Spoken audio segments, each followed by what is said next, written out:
Heto na ang ginawa natin sa binigay na gabi. Una ay binilad natin yan ng 2 araw upang hindi makati. Ayan, after ng 2 araw, ganyan ang kanyang itsura.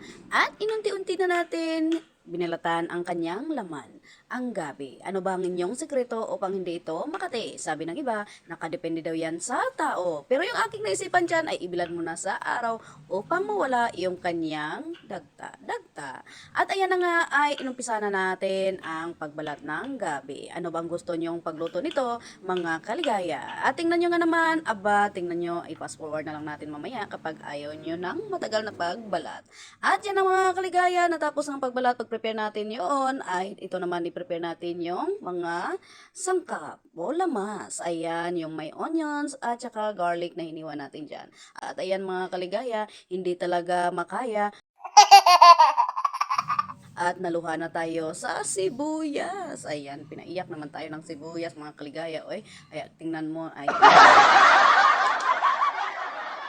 tayo at iyan, bumalik naman tayo at binalikan yung ating luya.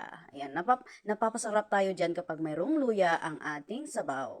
At yan mga kaligaya, yung ating palang pagluto nito ay ginataan. We call this in Filipino, laing. Ginataang gabi. Ayan mga kaligaya at ilagay na natin yung mga sangkap. Unahin natin dyan sa kaldero. At ayan na, kumpleto na at ilagay din natin ang mga laman nito. Laman ng gabi ba? Ayan, pagkatapos nating hugasan, ilagay na natin. At isunod naman natin yung kanyang mga stem. Yung mga dahon na binilad natin na 2 araw. So, wash it thoroughly. Ayan, at ilagay natin upang ma-drain ang kanyang mga tubig. At ilagay na natin dyan sa kaldero. Ayan, wala nang patumpik-tumpik pa. Lahat yan ibuhos mo na.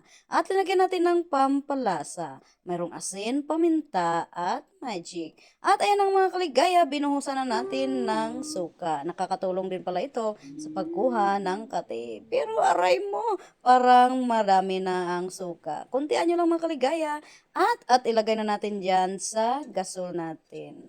At pagkalagay natin dyan mga kaligaya, hintayin nyo lamang ng ilang minuto lang at buksan nyo kung nagsubside ang ating gabi. Pagkatapos ay ibuhos mo na ang iyong gata. Depende sa iyo kung anong gata ang gagamitin mo, yung fresh ba galing sa coconut o yung ready to buhos na galing sa Coco Mama. At yung mga kaligaya, linagay na din natin itong ating pampalasa. Himay-himayin natin upang dumagdag pa ito sa kanyang lasa. Ito yung ating kaunting na prito na pork or karne ng baboy. At ayan mga kaligaya, binuhusan natin sa ibabaw nito at ilagay na natin yung sili green. At iyan, hintayin na kumulo at kapag hindi pa kayo satisfy ng kanyang lasa, dagdagan nyo uli ng pampalasa na asin. There you go mga kaligaya, kapag ito din ba ang inyong style na pagluto ng laing, comment dyan sa ibaba kung ano ang pwede nyong maisuggest dito upang hindi makati.